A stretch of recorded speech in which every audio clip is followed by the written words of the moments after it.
Hello, a very warm welcome. This is Spectrum on Radio 1. I'm your host, Edmond. On Spectrum tonight, 10 years of the famous APRM process in Uganda. Are we walking the talk? This week, Uganda marks 10 years since the African peer review mechanism was undertaken in the country. The APRM is a brainchild of the new Partnership for Africa's Development, or NEPAD, which aims to help African countries overcome challenges in all spheres through being assessed and being advised by fellow Africans. Uganda joined the APRM review process after depositing a memorandum of understanding accepting to be peer reviewed.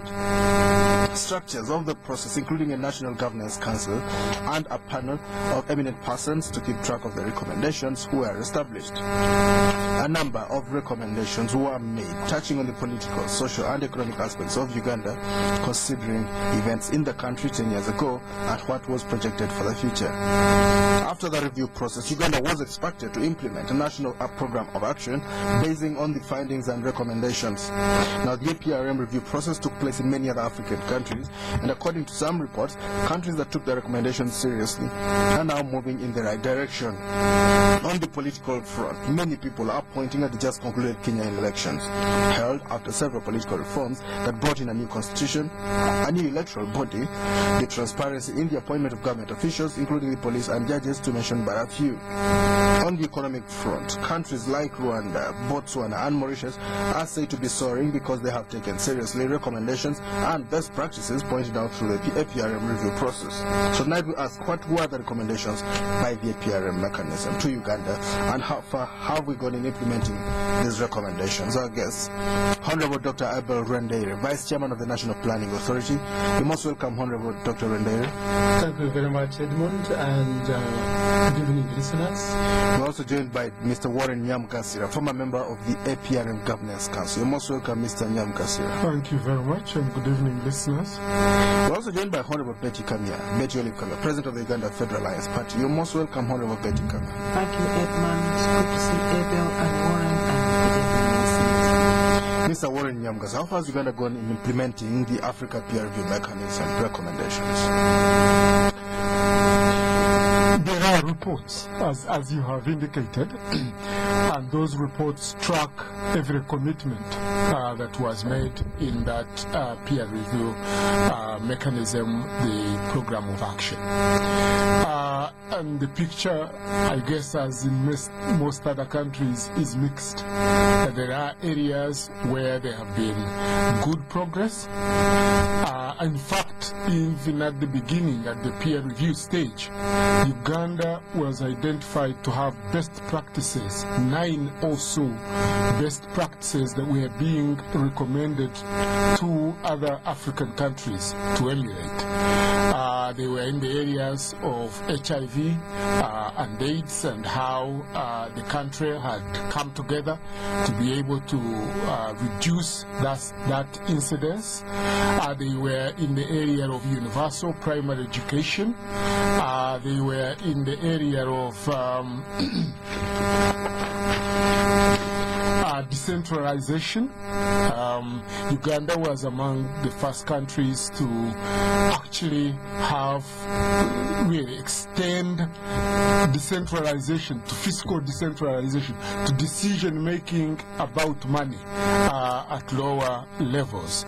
And then, of course, there was transparency of the budget. And I was interested to read yesterday that Uganda ranks among the top 10 best countries in terms of open budget index. And in Africa, I think it's the ones in the top 10 is Africa, is Uganda and South Africa. So there are areas where progress has been made. There are areas where even those best practices we have backslidden. UPE, for example, is no longer the numbers, but the quality, whether education, whether children are learning, and the like. Even even with decentralization, I think we probably are not as strong as we used to be. Honorable Dr. Rwendeire, what's your own analysis? Well, what he said is quite correct. There were a number of best practices, and he has mentioned some. For instance, on the budget consultative process, yes, we are top 10, but what happens is in the implementation, like you have allocated resources, allocated them, what would say openly, but what about the implementation? Implementation, this is where we need the civic society to come in and see that these resources which have been allocated, are they being used usefully? So the monitoring of the budget should not be left only to the Ministry of Finance, to which I belong, but also to the interested stakeholders. Honorable Bettie, I'm just wondering why the key issues of governance are not taken center stage. Because until you settle the governance issues, all the other issues will just be. Because there are countries like Libya, for instance, Gaddafi's Libya, who could have had hospitals and roads and whatever. And if you're looking at performance, you need also to consider sustainability. And where you cannot guarantee sustainability of good performance, you must look at what factors there are that undermine sustainability. And I think in Uganda, it's largely consensus that the question of governance needs to be addressed seriously. And the thing that Mr. Nyamugasira has talked about, I don't see emphasis on the question of governance. For instance, how do we know that we can change leadership peacefully? Because every time we change leadership, we don't do it peacefully, and then we lose all the gains of that regime, and then some more. As long as we cannot address that question, then I think we are pretending to look at issues without really looking at the real issue. As for the decentralization, which Mr. Nyamugasira talked about, decentralization of power must go with resources. With resources, if you just make your decisions in your districts, but you don't even have power over the resources, then the decision is at best irrelevant. Decision making must go with control over resources. Yes. Now, when you look at our budget, for instance, for so many years, only 17% of the budget goes back to the district through district grants. 17% of the budget. 80% of the budget remains in the center. Even of that 17% of the budget, 70% of that is conditional grants. They go for fixed costs, conditional grants. So the budget that you're really talking about, where districts make decisions, is about 4% of the entire budget. And even that one is loaded with corruption. So I think that we really need to go deeper than just what the book says to the impact of what happens on the ground. If we are to have a meaningful, peer review exercise. All right, we'll establish. We'd like you to give us a bit more depth on that. What you mean by deepening it? But first of all, Mr. Nyamugasira, you said there were 9 best practices. Yes. You give us 4 of them. Which are the others? Talk about HIV/AIDS education, disinformation. Dr. Rwendeire, you can give us. We have 4 already. The other one actually is what the Kenyans are doing now, the prompt handling of election petitions, because it is quite important. Our law stipulated exactly the time, the deadlines by which a decision should be made by courts of law if the petitions are concerning elections. And this was seen as the best practice and has been taken on. Then the other one was Uganda's macroeconomic management, that for quite some time, I mean decades, we had maintained a stable macroeconomic environment. But it had a rider that it's not in itself liberating to have a stable macroeconomic environment without using that stability to stimulate production. So there was advice which I think we've not taken as well as we should have, to inject money, to inject more resources into those productive sectors so that we can maintain the growth. In fact, part of the decline that we saw, not necessarily the whole of it, was because we didn't really do what we expected to inject some good resources into productive sectors. And of course, agriculture is one of them, because it's a mainstay. If you look at adding value to our products, it's industrialization. It is important. We talk about industrialization, but somehow we do not put resources into three major areas. One is the technical and vocational education, skills development. There is no way we can industrialize without putting more resources into that. So there we've not performed as a country very well, and we need to do that. I'm quite happy that the Ministry of Education and Sports has come up with a 10-year strategic plan they call Skilling Uganda for BTVET. BTVET is a shortened term for business, vocational, technical education training. So we are quite happy there is some move, but what we want is not to be along with the traditional vocational thing. We must get the informal sector into the economy, give more skills, because the Katwe group has been really sustaining this economy, and so they deserve also to have greater support from government. Well, let's talk about the economy. Some people have said that we've skipped an important stage of development. We've jumped from agriculture, which haven't developed very well. Its share of the GDP is shrinking, but we've jumped manufacturing, and you've gone into services. We're skipping manufacturing. I think it's a global environment. We are not an island. Uganda is not an island, and with the services, let's look at the breakdown of services. What are they? It's just banks, the hospitality industry, and telecoms. Really, those are the kind of services. If we want some takeaways, there are now very many of them. Yes, but the telecom, if you have established your towers and things, what more is there? You finished. All you are doing now is just collecting money from the people who use. So in terms of expansion for employment, that is really not good. But because we were developing very fast, we needed that communication, even dealing with the outside world. Looking at internet, ICT now, we had to go that way.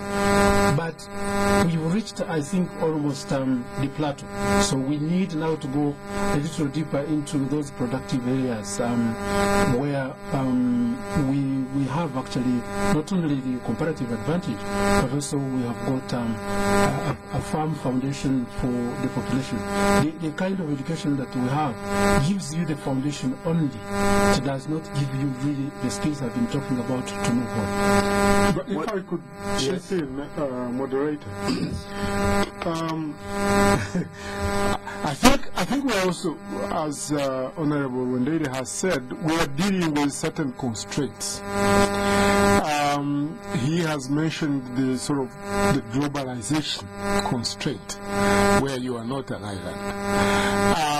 I think the best way that you could develop gradually would be for you to have a long-term perspective plan and say that this is how we're going to move. In the first 10 years, we will focus on these areas.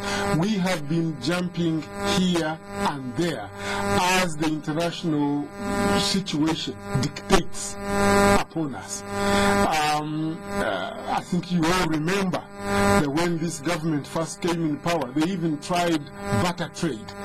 They tried some innovations that would like bypass the dollar in order to be able to trade with your neighbor. But that didn't work. You could not sustain it. We have been working on a 3-year time frame, what they call the medium-term expenditure framework. It is 3 years that you keep rolling. You never look beyond 3 years. We have had a struggle. Dr. Rwendeire is with the National Planning Authority. There has been a long struggle as to what is the role of the National Planning Authority in guiding the direction that the country should take. And it wasn't that somebody, was within government fighting the NPA. It was that international mechanism that says if you give a lot of emphasis on planning, you are going towards that planned economy type approach to economic development. They are saying, no, open it up, okay? Don't even protect your own infant industries, but go and compete on the market. How a child can compete with an adult, you can't know. So these have been some of the constraints. It's not that you're skipping at free will, or that actually you don't even know that you are skipping. It's just that the constraints are such that if you struggle not to skip, then you will be forced to skip. Now, fortunately, I think we can now return, because the economy has done, the global economy has done a full cycle, and we've seen that the extreme aspects of the kind of model that was being encouraged for us has got serious limitations. Yes. Very, very serious limitations. And so I think now is a good opportunity for us to be able to say, oh, let's look again. And I hope that Dr. Rwendeire, the Vision 2040 is I think people trivialize it, okay? You can't implement it, but there is something behind it, and that is that you will not, there is none of these developed countries that didn't look far ahead. Far ahead. There are many investors. But I think that the main criticism is some people think it wasn't deep enough. It wasn't well thought out. It was done in a hurry. Okay. 2020, Vision 2025. The NDP was given up plodies. It was regarded as a big document. 2040, some people think it's very shallow. But what became of 2025? That's where we should have started. Yeah. And that's where we started. Let's hear from Dr. Rwendeire. Maybe you can justify. It's not a justification, but it comes actually from the point that he's been making, that you have forces external to Uganda that exert that kind of influence, which we need to recognize, and that was one of them. Now, the 2025 was and still is a good document, but the forces at the time, if you can recall, it was inaugurated in 1999 towards 2000, and at that time globally, the cliche was the Millennium Development Goals. Yes. And these Millennium Development Goals were the ones the development partners were interested in. They were pushing us into these. Of course, we participated in coining the declaration. But if we look at all the 8, they are all on almost all on expenditure on social services. Apart from number 1, of course, which was fighting poverty and extreme hunger. But the second was just the basic education, primary education. Third, I think, was on child mortality and forced equality of women, which is fine with me. The mortality, the fifth, I think, mortality of women. Then the sixth was on the combating the HIV and malaria. And then the seventh was on the environment, and the eighth was on partnership, global partnership for development. But all of these, they were not really, they were more on the supply side, but not on the production. So imagine your budgets are all skewed towards that. They are not going, so then it is not a liberating formula. Secondly, in terms we are talking about skills development, it was just simply basic education, nothing on vocational and technical education, nothing on tertiary, which really is the one that gives us the producers. When we talk of our programs not being implemented, no wonder, because we happen to have less doers. Actually, our education system does not produce doers, produce the managers to be in the office, and we don't produce anything for them to manage anyway. Right. So now, what am I saying? That time, that was the global push, and for the Vision 25, no, we didn't have sufficient resources in order to implement it. So that was number one. Number two, we did not have the legal framework and also institutional framework at that time for the implementation of the Vision 2025. If you recall, that's the time when they merged, and it was again external influence, merged the Ministry of Planning and Economic Development with the Ministry of Finance. And when they merged, forgot all about planning. Don't do anything about it. Let the market forces take. That was the original thing. But Warren will tell you, Warren will tell you that market forces really have failures. So who will help you to correct the market failures? What I would like to know. So now, but I'm building the case for 2040. Now, when NPA eventually was established, had to look at the Vision 2025 and took into consideration even the changed circumstances globally and also changed the circumstances internally. And one of the major internal changes was the very fact that oil had been discovered in commercial quantities and therefore would be contributing significantly to the development of the country, which had not been anticipated in Vision 2025. And so, considering the situation that had happened in the country and the outside, it was really important that we actually change. And that is the reason for 2040. Of course, some people have said that the National Planning Authority should be given more independence, that it should have it standing like the URA, NFA, own budget outside of the Ministry of Finance, more or less. We do agree with that assessment, and we have been pushing for that, but you know there is a limit to which we can push. Would you agree with something basically separating the Ministry of Finance and the Ministry of Economic Planning? They've done it in Kenya. Yes, we would, yeah. Definitely. Yeah, because they have different roles. Really. We have to go for a break. This is Spectrum. Listeners on Radio 1 tonight, 10 years after the famous APRM process, the Africa PRM mechanism process in Uganda. Are we walking the talk? We'll be back after this break. So I'm chilling at home with my crew. The boys are waiting to watch the game on the telly, but the chicks want to go to the beach. So how do we play it? A glance across the room. Eye contact is made. A plan is hatched. Pete will get some sand. Lots of it. Jeff will take care of the deco, Tim the entertainment, and I the clubs. And so we bring the beach to the apartment. If we can't go to the beach, we bring the beach to us. It's just how we do. It's not about where you're at.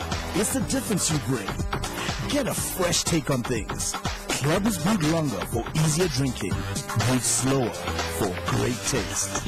Club, tastefully different. Not for sale to persons under the age of 18. Uganda Communications Commission is currently conducting nationwide mandatory SIM card registration. Register your SIM card in a few easy steps. Visit your telecom operator's customer care center or any other designated registration center and provide your phone number, a copy of a valid ID or any other valid ID with accompanying photographs such as a passport, driver's permit, voter's card, or a letter from your LC. Information on your physical address or residence will also be required. SIM card registration protects protects mobile phone users from incidences of fraud, incitement, terrorism, and hate messages, among others.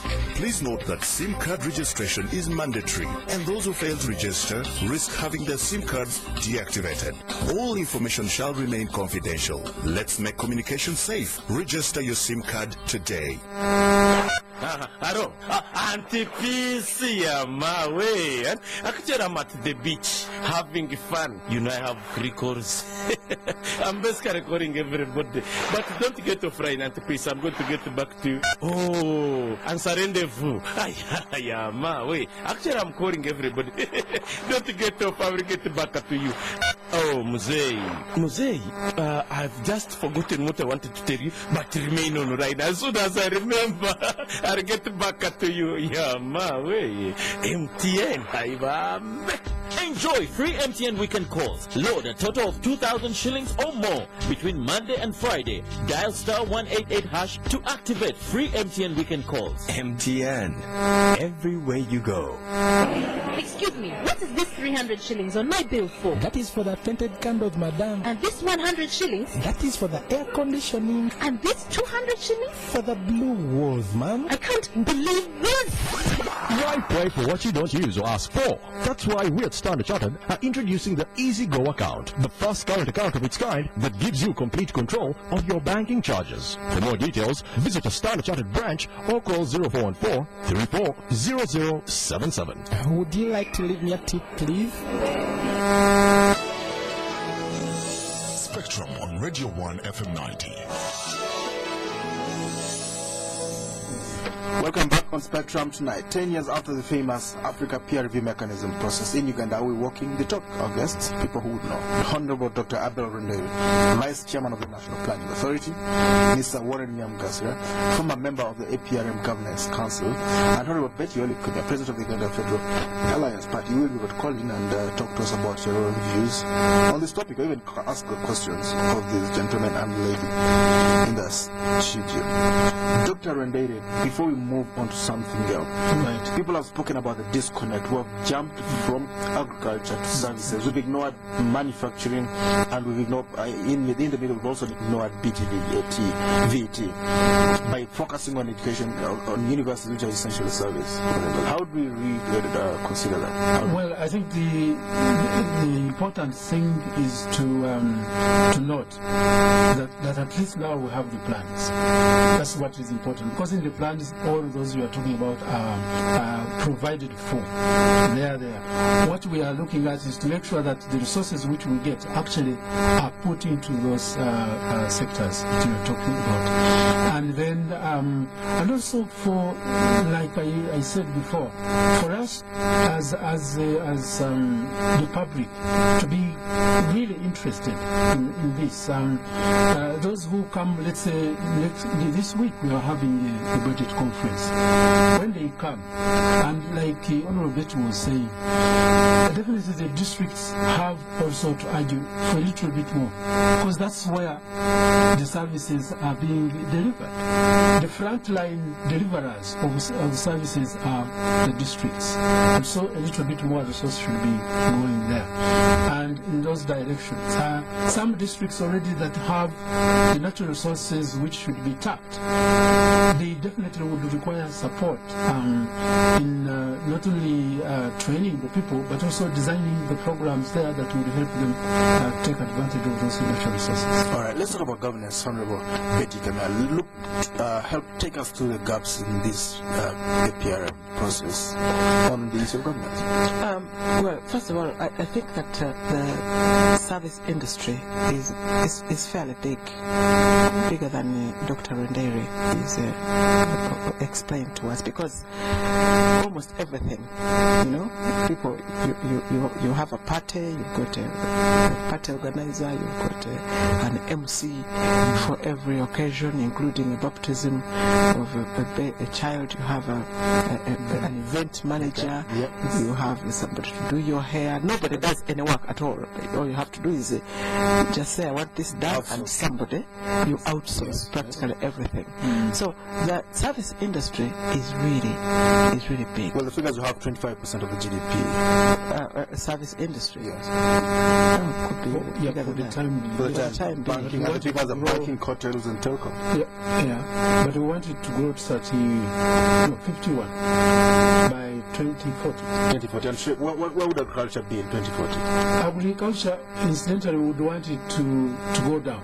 It's supposed to go down, around 2%, 2-3% in the national, for the developed economies. Yeah, for the developed economies, but I think with us it will be about 10%. But what by 2040? So what I wanted to ask really of Abel, I'm interested in the preamble of the Vision 2040. Because if Vision 2025 was launched in 1999, that means it would have ended in 2024. 2024. Yes. That is like 12 years from now when we are launching Vision 2040. Now, I would like to know what the preamble, because the preamble of 2040 must include what happened to 2025. Yes. Does it say we're giving up to Vision 20? Because you just said it's still a very good document. It is, yes. Then you said, although it is still a very good document, it was completely overtaken by the global events and the events that are happening in Uganda, which was why it was necessary. Okay, yes. That's let me finish, Edmond. That was my interpretation. Yes. So, if Vision Vision 25 was supposed to end in 2024, what happened? And we're launching it now. What happened 99 to today? To today, what happened? What gains did we make those 10 years? Are they part of the preamble? But then I'm also saying that we must do away. It's no longer relevant. 2025. That's why now we're launching 40. Given the events that have happened, as I said, nationally and internationally, they required us really to have a shift in our view of what we can be in 30 years, not in the next 4 or 5 or 10 years. So the elements that were in the Vision 2025 are still, which were quite strong, which are still relevant. Let me give you an example. The science and technology, making sure that our education system actually emphasizes science and technology and utilization of that as well for not only development by itself, but specifically for industrialization. When we come to literacy, for instance, it was projecting that we would be about 65 to 70% literate. But as of now, we are in 75. We overshot. So we overshot that already. In terms of poverty, the people living above poverty line or below poverty line, 56-24. We have also overshot that one. But in the other elements, we've not done very well. For example, child mortality or maternal child health. Maternal child death. We're still at 44. We've not done very well, so we need to do something. In terms of infrastructure development, we've not also done very well. By now, would have been more than 10% of roads paved, but we are only 4%. 4% or 14%? Some figures would give us 14% of paved roads. 14%. Well, maybe if you consider what we have as of today, rather than of the statistics we got from August, yes, at that time, 2010. I'm talking of 2010 rather than 2013. Right. Well, the figures I've looked at from you was 2012 indicate we're 14%, which is a high level, the same level as Brazil, the world's sixth largest economy. Now let's talk about governance. Dr. Nyamugasira, what places have we skipped in governance in this, according to the benchmarks given to us by the APRM? First of all, I think let me pick up an issue from where I started. I did say we've got these best practices. This was in comparison with what is happening elsewhere. So while our decentralization is inadequate, is not good enough, when you compare with how others have done it and what they have done, they found a good practice. So I think in terms of governance, we must reach a stage where we are able, and for me the lesson I get from best practice is that we as Ugandans must reach a stage where we appreciate something good when it happens. Explain that. I think I was saying earlier today that we do have a crisis of confidence. That actually we are reaching a stage where people don't use the numbers that you are showing around to make a case. In fact, if they find a number that contradicts, that is the one that makes the news. You talk about politics. Yes, but I'm saying the economy. I am saying that that's how you build the governance. So even like we've been talking about the economy and the choices we've had to make as a country. Okay? In the 80s, when the World Bank and the IMF forced down on the throats of developing countries this system of structured adjustment, people went up in arms, and very soon they had to find a way of hiding it under the PRSPs, the poverty reduction strategies, and things like that. Essentially, they have not changed. They've not moved away from the structured adjustment of the 80s, but they have sanitized it. They've given it a human face. They've tried to couch it in terms of Millennium Development Goals. But really we don't dig deep enough to be able to say, if we take these on, these are even deeper issues of governance, because our governors, those who are trying to govern, they are governing something that ultimately will not work. And therefore, I would be wanting that step one in terms of governance is not that we look at how many, which is what we normally do, where is the money going. When you analyze the budget, you will see that there will be huge powerhouse sectors that consume the bulk works of the money. Yes, so question number one should be, let's make those big guzzlers accountable. Okay? So if money is going to works, we must be able to see what that money has done in works. Alright? Yeah. But we must also know the standard. We must know the standard of the road that works is supposed to build. We actually don't have those standards. Exactly. So you build the road. I've seen in my own lifetime actually living in Kampala. I've seen roads resurfaced more than twice. So what is the lifetime of that road? So even when you've invested the money, the road is not there in a short space of time. During Chogam, they repaired the entire road. I was heavily involved inside Chogam, not in taking away the money, but at least private some of the discussion. And actually one of the discussions was, please explain why the road is already peeling before it has even served its purpose. So governance should be that we take these things seriously. We have this APRM and there is a program, a national program of action. What have we done to make sure that every Ugandan who can knows what these programs of action are and asks for them? So when you bring your sugar... How do you do it? Black Monday. Yeah. And I'll say nothing about how you do it.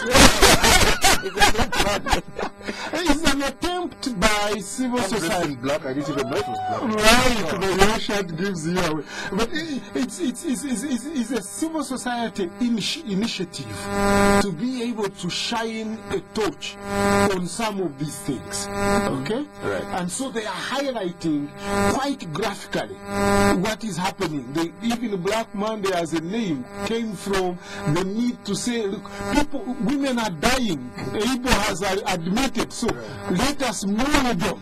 But let us ask, was money allocated to them? Are they neglected? Or was money taken and actually eaten by somebody? Black Monday, not Black Mamba. Let's hear from the listeners. This is Spectrum on Radio 1. Our numbers 0414 348 111, 0312 260 390, 0312 261 390. When you call in, please tell us your name and where you're calling from. Honorable Bettie, I thought that we should take the question of governance maybe a little deeper than Warren is saying. And for me, the question of governance should be about predictability.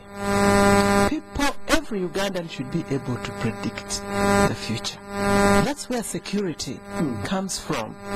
Like in other places, it doesn't matter who is in government or who is not in government. They know that there will be tranquility. And the opposing people just have competing ideologies and competing policies. So where there's no predictability of where we are going, and if you are in a state of say I only pray that so and so remains in office, that's because otherwise we may be insecure, or I hope this one comes because I'm insecure with this one. Where people depend on individuals or on partisan parties for their security and to be able to predict, then it's a very shaky atmosphere. And what Warren is saying is what would you prefer? What's the alternative system? The alternative system, I mean, what we need is a system where Ugandans know that if I want to change government, we can change it. And what Warren is saying 5 is years, like, we do that every 5 years. Yeah, but people don't think that you can really change. What do you mean? And there's so much apathy about elections. People think that even if you tried, you can't change. Here I am in Uganda Federals, we are marketing a referendum. But people are saying it's useless. It's a waste of time because the referendum will be rigged anyway. Like all elections are rigged. So what Warren is saying is what should be happening, but it's like we are accepted to make the best of a bad situation. So you audit the roads, you audit this, but I would like it deeper where if I'm not happy with what is going on, then I know that the next election I will change the managers and get in new managers whom I will. You keep supervising the managers. If you're not happy with the manager, you should be able to change the manager. But where you're not sure that you can even change management, we're still at a very, very shaky point in governance. I think I would want to read Honorable Bettie correctly. To me, you seem to be saying our institutions are not strong enough to be able to execute the functions for which they were created. You put it very well. Yes, because if they were strong, then you'd be able to predict what will happen. For instance, if you wanted to have a referendum, there is a process that you follow. If you had confidence in the system first and the institution that facilitate that referendum, then it would be okay. Yeah, but people don't have faith. So then I think we need to confront this and say, okay, what is it that is lacking in these institutions? What is it that we need to enhance and strengthen them? I agree, absolutely. So you think that's a valid point? I think it is a valid point. What is the perception? Yes. Technically speaking, someone will say we have elections every 5 years, and it was. But you think there's a perception shadow hanging over those elections, those processes? Absolutely. But I think let's take this conversation a little deeper. I agree entirely, and I'm not in any way trivializing or underrating that need of changing managers, as you have put it. When you want to. When you want to. All right? Now, actually, I think the problem is that we haven't made the general population, largely the general population, because I was going to say largely because it may not have the necessary education, but actually you can mobilize rural communities to be able to change that system. If you take revolutionary situations, they actually depend on the masses to mobilize and be able to overthrow something that was intransigent, and they are not able to overthrow it. I think there is a fear of history. There is a fear that we don't know, and I think that you've touched it. In a way, the future may not always be known to you, so you make calculations, rational calculations. This is with the devil, you know. Okay, if you put it that way. And so the laying of the ground, some laying of the ground has happened. Okay? And we must accept that. We're talking very, very philosophically about No. The laying of the political foundations in Uganda has happened. The laying of regional stability in the countries around us has happened. Because I think if you don't have that in place, then changing of managers actually can end up disadvantaging you. All right? Now, but there is a remaining agenda item that we've not tried, and people have talked about it. Which one is that? Yes, we've not moved. We've only moved internally. We've moved from a purely military situation into a civilian situation, but largely run by people who were in the military. What I'd like Warren to consider is that in 50 years, we have never changed government peacefully and predictably. The question is, are we sure now that we can if we wanted to? And what is the future? I think that's what we need to ask. Yes, that's what I'm saying. That because say that the sustenance of the current regime, for instance, is a factor of a function of political risk management. We've not had a peaceful transfer in the past, so we'll hang around with whatever you know for the time. Okay, so but what about when the time comes to change? Are we sure? I think that's the key. That's the point you want to focus on. But isn't that? Are Ugandans sure that if they wanted a change, they would get it. It would be peaceful, and life would continue without a lot of and I think if we focused on the average Ugandan, who is that person living in rural areas, and explained to them, I think we are operating superstructure. I was talking to somebody in Tanzania who has gone on foot in Tanzania, Kenya, Uganda, and he actually said to me there is greater squeezing of people's space in Tanzania and in Kenya than in Uganda. But he also said at the sort of the superstructure level, at the national, at the urban centers, yes, there is more harassment of those who want to express themselves in Uganda. But the people, when you go to the people, they have more freedom.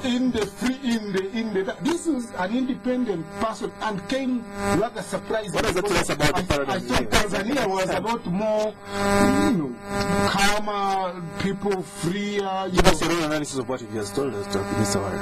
Yes, so I'm saying that there might be somebody might have done a strategy and realized. So it's not as bad as we think. Black Monday can go home as well. No. I'm saying to Black Monday also focus on getting the people in those rural communities become aware of their rights, begin to demand them from your decentralized system, and keep following the money, the higher percentage, and build that over a period of time. That we've wanted the change, I think, without sufficient investing of creating that awareness. I can agree with that, but what I'm looking for, what I would really be looking for, look at the last election, the previous elections. I'll give an example. The NRM party campaign on the strength of security. Vote for this candidate because he can guarantee security. And the people in the villages out there say, yeah, I think we better vote for this man because if he's not there, then we're not guaranteed of security. That's why we should have moved from. So that we're not discussing security, it should have been guaranteed no matter who sits in government. Because Dr. Rwendeire can only listen. He's more of a technical man. Those things look like clouds. Let's go. Thank you very much indeed, our dear guest. Honorable Dr. Abel Rwendeire, Vice Chairman of the National Planning Authority. Honorable Bettie, Kamya, President of the Uganda Federal Alliance. Mr. Warren Nyamugasira, former member of the Africa Peer Review Mechanism Governance Council. Thank you for tuning in. I've been your host, Edmond. Kizito Spectrum. We'll be back on tomorrow, actually. Everything in life has to be worked for. Success, happiness.